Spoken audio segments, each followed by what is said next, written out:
Hi, welcome to GEEKAMANIA, and today we're doing an episode about 3 things that have influenced our lives. So this can be television shows, films or games, but all things that have either changed our worldview or they've shaped us as a person. So this won't be in any particular order, but it's 3 things. So I'm Ben. This is Ben. This is also Ben. That's Michael. That's Kier. And that's Mark. Yes. Right. Who wants to start us off? So Ben. I reckon Ben should. Ben Hawks, Yes, you Ben. should. okay, so one of mine is Terminator 2, and the reason that this is on the list is because I watched it when I was about 12 years old, something like that, and it was the first amazing film that I watched. Before that, you know, I had all these films, and Star Wars was a big part of my childhood, but like Terminator 2 was the first film that I watched in my teenage years that just, I must have watched it about 8 times or something like that. I was just, you know, obsessed. I just kept watching it, and that's how I went on to other films like Terminator 1 and then Aliens and things like that. But that was the start of what I consider me liking film as much as I do now. So yeah, Terminator 2. Yeah. In a similar vein, one of mine was Fight Club. Because Fight Club was the first film that, like, I went into Fight Club thinking, Fight Club, oh, this is just going to be Brad Pitt and Edward Norton punching each other. It's going to be dumb and boring as shit.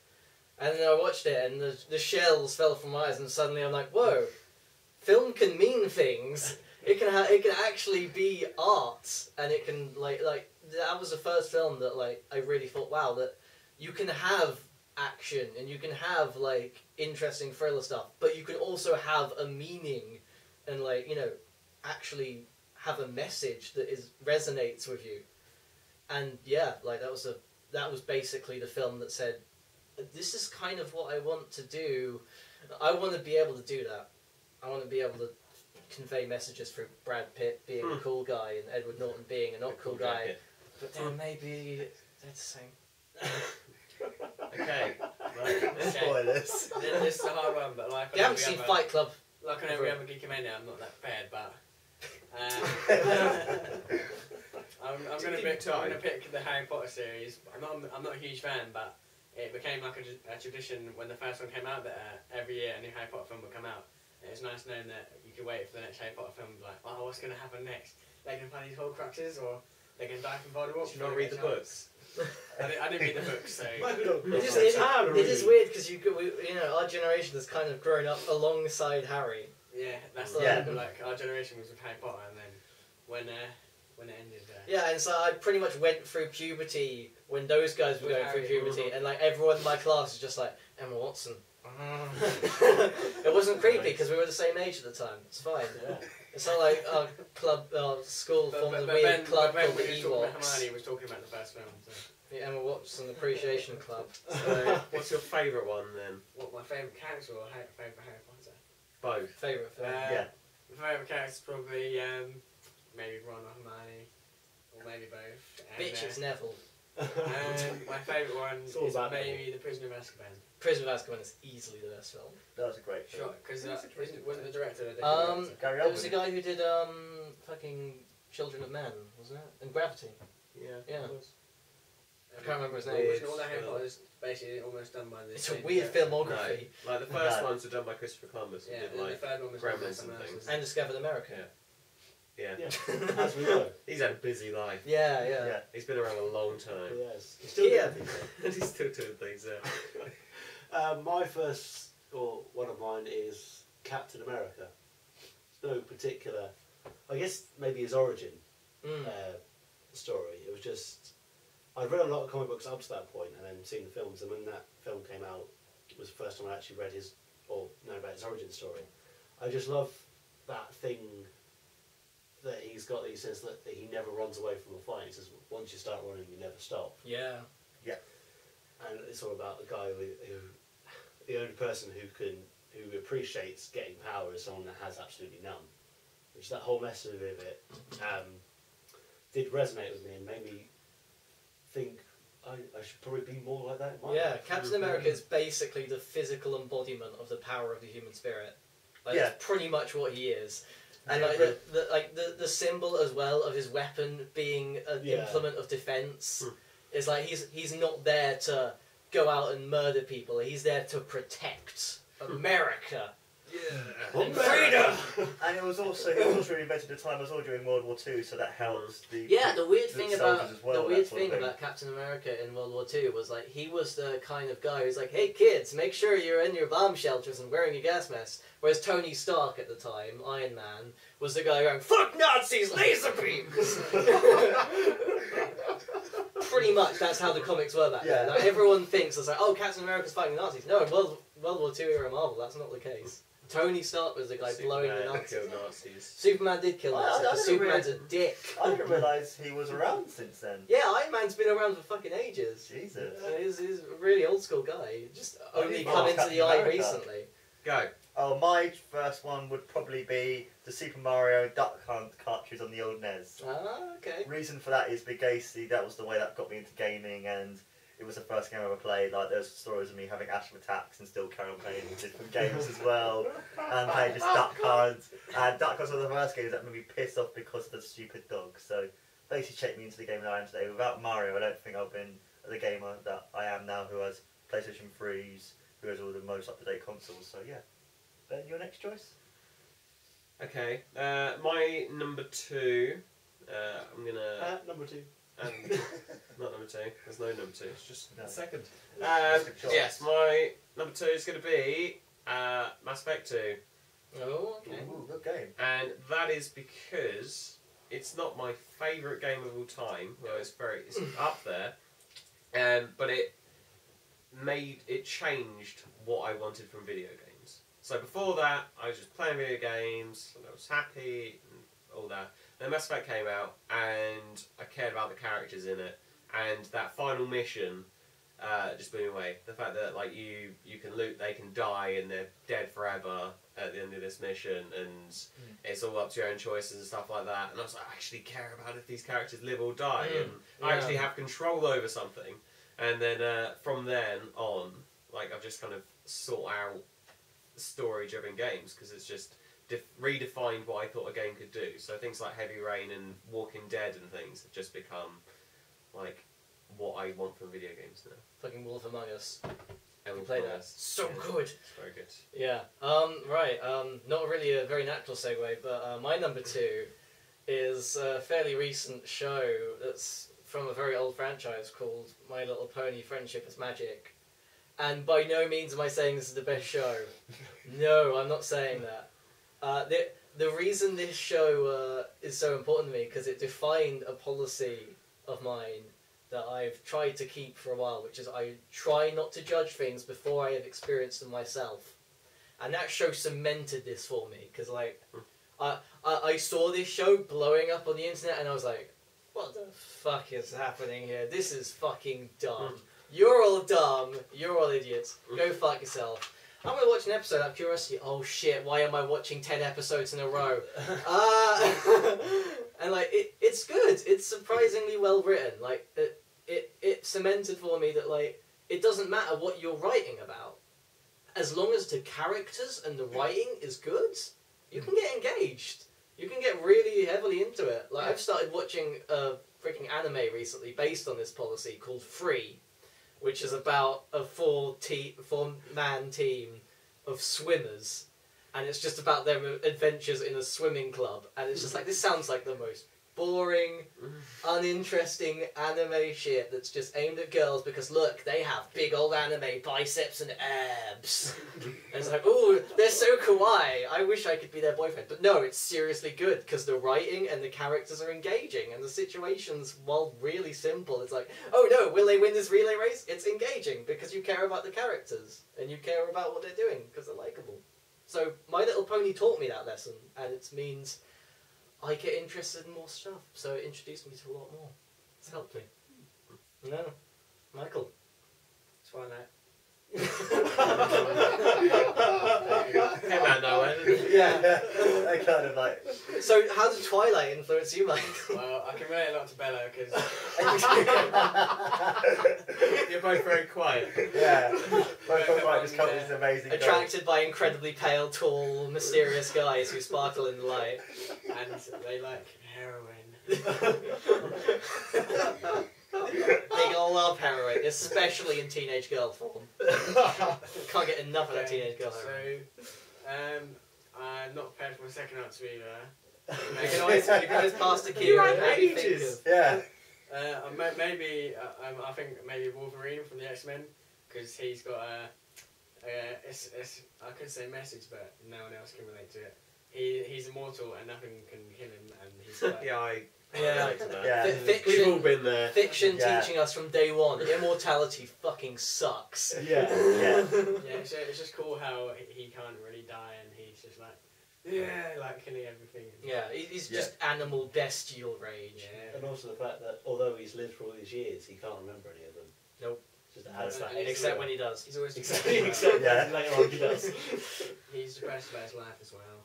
He's a bit of a grumpy He's basically a short, angry, ugly, hairy man Yes. who lives forever and has all this problem with genetic shit because everyone he's loved has died. Just like Mike. Just like mine. And Can you see the pain in those eyes? He's metal as well. He's been alive for... Metal as shit. Metal. Alright, Kier. Alright, so you got time now He can't to swim. think of another one, Mike. Yeah. Alright? You think? Hugh Jackman can't swim. Mike, think. Think now. Right, Carl. He likes magnets. Carl. Yeah. The other Carl. Carl's over there. Kier's Yeah. right there. Yeah, I'm right here. Carl. Another one of mine is Hitchhiker's Guide to the Galaxy, the original series that was done from the books. Yes. Yes. Yes. I've always loved Hitchhiker's Guide. It was the TV program. I watched it with my dad and then read the book, so that's what got me into books. But I've always loved it because it's one of the things that's always amazed me about writing. It's the same thing with Harry Potter and things like that. That's Hitchhiker's Guide to the Galaxy came about because one day Douglas Adams sat down and decided he was going to write a book. And what he wrote was absolutely fucking bonkers. It Mental. all works so well. Yeah. It's like a manically depressed robot. I don't know who would sit there and think, I need to make a robot that's manically depressed. Yeah. That's what this story needs right here. But it does, and it works. Again, because it's well written and you care about the characters. And I've always liked the second book, which is The Restaurant at the End of the Universe. And I like how they did it within the TV show. And the whole thing to me is just, it made me, every time I read it, if I'm ever just thinking, do I really want to write things? That's when I watch that or read that and I go, yeah, I do. That's what I want to do with my life. The message that always weirdly stuck with me from The Hitchhiker's Guide was the cow in the restaurant at the end of the universe, which comes up to David and is like, hello, I'll be your food tonight. My rump is especially nice, would you like that? And then they're like, what? No, but why would you want to die? You can still live. It's like, oh, well, I've been bred for this purpose. I actually want to die. This will be great. I mean, seriously though, have you seen my rump? It looks fabulous. And then they're like, I guess I'll have it then. Fine, I'll just be back in a second. And just walks off and you hear just sounds of him getting killed. Yeah. It's like, wow, that is strangely hilarious and damning. Like, that's really good satire in a weird way. The one that always stuck with me was in the Hitchhiker's Guide to the Galaxy, they find out the ultimate answer is 42. The restaurant into the universe, they go back with the cavemen, and they're pulling out stones with letters on them, and they pull out the ultimate question, which is just, what is 6 times 7? Which doesn't even work out to be 42. Well, yeah. But I'm just calculus, so you could have just left that. Whatever turns into 42. No. It is actually no. That's the whole point. Yeah. It's like it is 6 times 7, and that doesn't add up to 42. Yeah. Like the question and answer do not match. It's just I've always just. That's kind of the main, from the story perspective. That's the bit that's always stuck with me, is the fact that with everything that happens, they end up just going on this journey for this question to find out this question that goes with this answer and never find it. And also, I haven't actually read it yet, but there's a new one that's come out. Isn't he dead though? Didn't they have to make it someone wrote posthumously in his honour, essentially, just kind of. I think it's the 6th book. I'm not always cool with that. No, I'm not. I'm not always cool, but I'm interested to see what it does with the series. Anyway, Mark Sylvester. Mine would be the TV show Bottom, which stars Rick Mel and Ade Edmondson. You've never talked about Bottom on the show before. This is crazy! How did Bottom change your life? I liked her. That's not till the next time, actually. Basically, it shaped my life because it basically made my humour to what it is today. Like, I don't think about watching that TV show and also finishing Cap Out, the other show that they did. I don't think it would have helped shape the comedy that I have and why I like comedy and what sort of sense of humour I have, where I always find a lot of like innuendos and stuff. Like, when anyone says anything, I always find innuendos, and just by watching that show, it helped me with satire and just made things very funny for me, really. It is a good gateway into alternative comedy. Yeah, I reckon Ade. it really, really is.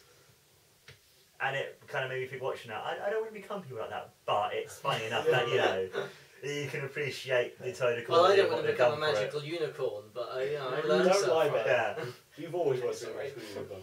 And it's also funny as well because Kier and a lot of my family like watch Bottom and that sort of thing. When we hear something, we always like make jokes to do with Bottom, and we always go ooh and I see your point and that kind of thing. You know, so even in general conversation, I still use stuff because of them. You know, basically. Yeah. Ben, your next one, dude. Twilight. Do you too? Oh my god! I'm Team Jacob. Oh, I was checking it, man. I thought you were doing like Donald Duck's voice. Could be like Donald Duck in this. I am, because I'm not sure. Because I'm tossing two choices between my head, and I'm pretty sure I know. I've landed. I think I've landed. We do a bonus video with an extra one. Or you could let me go, and then you can go after. Go for it. Okay. For me, the number one thing that has pretty much changed my life throughout the whole course of my entire life so far is Pokemon. I have pretty much grown up with this, and like it has like influenced my life directly. I can see it influencing my throughout the fact that it's basically been my gateway into Japanese culture. Like, I wouldn't watch nowhere near as much anime if I hadn't started watching Pokemon and like Card Captors when I was younger.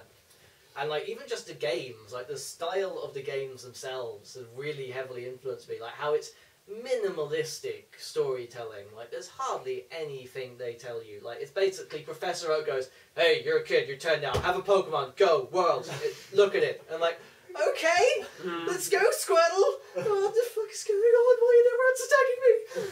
And it's like you create your own stories in it. Like you grow attached to this little piece of data that resembles a turtle. And suddenly, the fate of that turtle is in your hands, and you care about it. And it's like, this turtle lives or dies because of me in this savage world where every single animal and some appliances are trying to kill it. Magnets fucking hate turtles. They zap them to death. Jesus, it's metal as shit when you think about it like that. It's cockfighting. It's cockfighting, basically. Only you're taught to love and cherish your Pokemon and just hope they don't die. I did think the Team Rocket thing, like I can't remember which game it was, where they were basically like Peter. They were like, "No, we're gonna release the animal." Yeah, yeah, that was really weird. In black and white, like they're basically saying, "No, Pokemon fighting is monstrous," and like the main guy that comes against you, every time you fight him, he's got a completely new team. And it kind of like hints at the fact that he's releasing the Pokemon immediately after he fights you. It's really cool. He's probably doing the Nuzlocke challenge. No, he's not. That's not how Nuzlocke fucking. Don't talk about shit you don't know. But yeah. I know that's what you're saying because they face it's different teams, so as it's released them, Nuzlocke challenge. It does. Just stop. Just stop, man. Stop. But yeah, it's just. I love Pokemon to bits, and like literally I've been playing Pokemon X non-stop, and I haven't stopped playing Pokemon since I was first introduced to Pokemon Blue when I was freaking like less than 6. Well, probably a bit older than that. But yeah, it shaped me as a human being. Like I am Pokemon. You are a Pokemon. We are all Pokemon now. That's the first game I played as well was Blue. It is a massive part of all of us, really, isn't it? You don't really think about it until someone mentions it, and you think, because I just thought, I've got one of the old Pokédex still at home. Yeah. In my drawer, and I've got for some people, though, it's dipped off, and some people have like grown out of it. But no, I only grew out of it because I didn't buy Game Boys. It's remained a constant for my entire life, and like I still, literally like before this show, like a couple of hours ago, I was playing it. I was playing Pokemon and having journeys and going, yes, kill them, Azurill, smash them with your mighty tail, even if you're already this fucking big. Did you play it while walking? Yeah. No, not while walking. Because I'm not quite that bad. I am that bad. I played it in a Nando's once. Ben, Right, what have you thought of it? I've thought of my number one now. I was originally going to go for films which have had messages which have changed my views. So, for example, it's kind of cheating because I'm going to talk about it slightly anyway. But like Into the Wild is a film about this guy who basically goes, he's finished university, he's like, I don't want to be this person, I just want to leave. And so he gets up and he leaves and he goes away into the, he just wanders America, he just goes around from place to place, he gets these jobs. It's basically, it makes you think about what would happen if, you know, you decided, you know, this getting a job and getting married and all that kind of stuff. It's not very, it doesn't matter as much as I'm not going to do that. No. And it kind of, you know, it made me think about what you value. Yeah, those kind of things. And then there's a film called The Hunt, which also changed my worldview, which is basically a film about this this teacher who is accused of being a paedophile. And the film is interesting because it makes you absolutely certain that he's not, because it shows you the events that lead up to him being called a paedophile, and they're understandable how it could come about. It's very realistic, and it's all about this guy who you know is innocent, and his life is just completely torn apart by his accusations, and it's just it just makes you think about all the people that get accused of paedophilia and then judged straight away. And it's like, you know, it's a horrible thing, and sometimes, you know, you want to, we just have such an angry reaction, and sometimes they're justified, but it just makes you think about, you know, how we react. So what have you actually? But the actual one that I'm going to go for is the life and works of Joss Whedon. Oh, okay. Okay. Because that man, so Buffy, as I've said in a previous episode, was a show that I watched when I was a teenager, and I've rewatched as an adult, and I love Firefly and all those kind of things. And all of the sentiments that he builds into his show so strongly are ones that I hold very dear and important now. So, like 20 years ago, he was still preaching stuff about female equality, and, you know, having female characters, male characters, which is exactly the same. And it's still something that now isn't people still struggle with. People still struggle with, and it's like, because I had that such a main thing, you know, I think of it as normal, and his sentiments about the whole thing, that it's just, you know, it's something that should be. He did an interview where he said that every interview he has, people always ask him why you write such strong female characters, and his answer was, because you're still answering me that question. Yeah. Yeah. And it's just like all the stuff about equality and friendliness and all that kind of stuff that he builds into all his things, I just think is not so much remarkable, but should be praised, and it's definitely made me the person I am today. I think one of the strongest messages that Joss Whedon's ever delivered to me personally is how awesome the Avengers are. There's not a message in that film, it's just, oh my god, the Avengers are awesome. Also as well, Ben, it's the same with James Cameron. He's another director who has a lot of his people, women, are a lot powerful. So like Sarah Connor, very same as Ridley and that sort of thing. Yeah, let's just not count Titanic, shall we? Yeah. I haven't seen all through. Do you want to be like one of your French aliens, Ridley? That would make that scene so much better. If it just panned across and the painting was just a xenomorph, like... I wanted to say Pokemon as well as Ben, but You can? I'm trying to. You totally can. Let's talk more about Pokemon.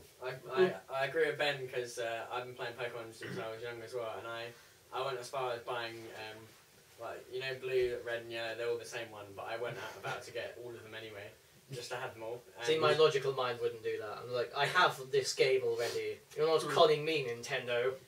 And on every game, as well as completing the whole game and making all my Pokemon the best, because I had the same version of the game but in a different colour, I wanted to do the same on that game as well, so I set myself a new goal to be the best on every single game. Yeah.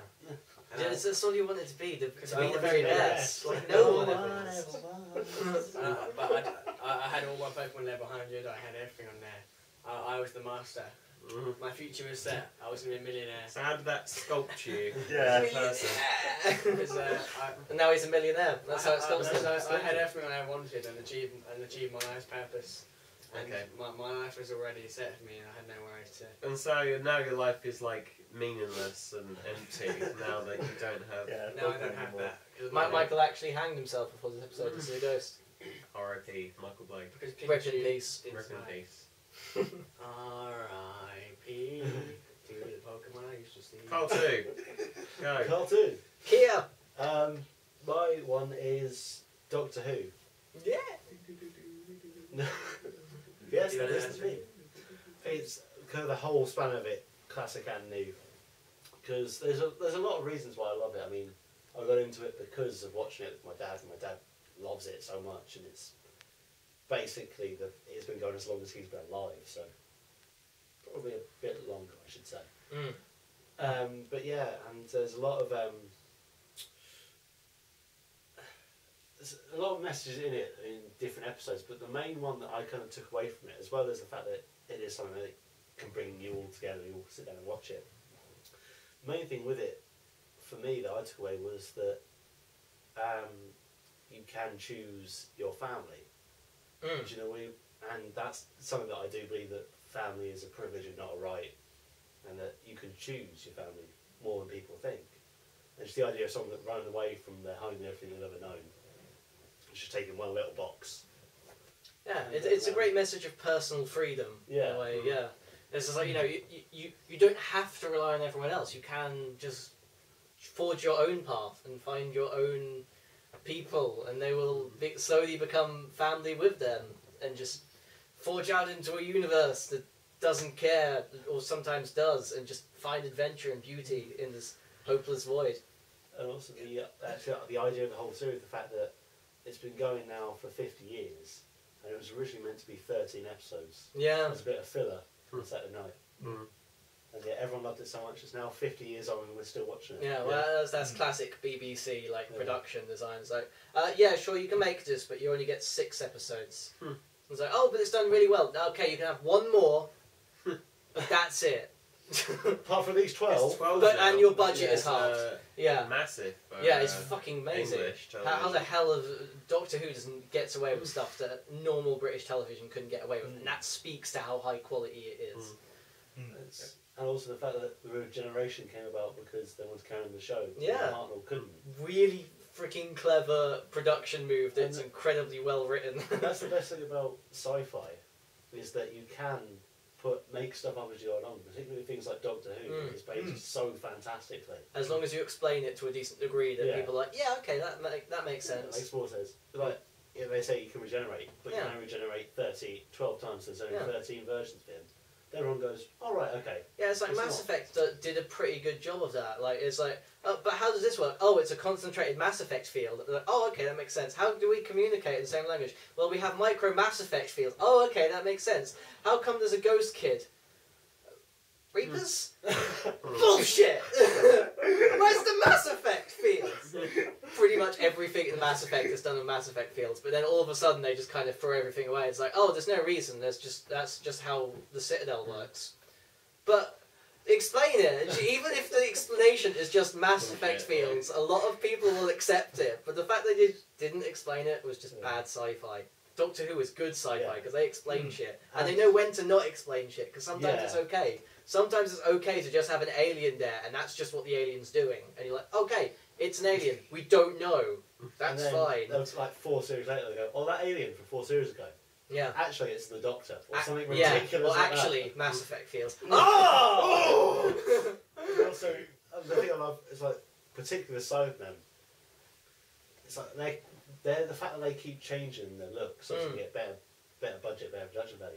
The fact that they keep changing their look is worked in so beautifully because they were originally humans that were upgrading themselves. Yeah, to and live now they're forever. upgrading. So they're upgrading more and more. That's why they keep looking better every time you meet them. Exactly. Makes sense. And Daleks can now fly. Daleks now fly, They making go upstairs. Yeah, Yeah. which terrified me because when I was a Yeah. kid, like the only thing that no, literally, I didn't go to sleep for like 2 days because I was fucking terrified of Daleks because I saw the film. And then my dad was like, no, you're okay. Remember, there's a little step before the door and they can't get in it. I was like, you're right. I'm safe as long as I'm in the house. And then they bring it back and go, by the way, Daleks can fly now. Yeah. No. But by then I was over my fear, so it didn't really matter. But I was just like, oh, I that's wasn't- not fair. And time for Mark, you to what, bring it all home. what could possibly be your final entry that It's going to be something influenced that's going to your life? surprise us all. Yeah, let's open our minds, Mark. The Teenage Mutant Ninja Turtles. And shut down.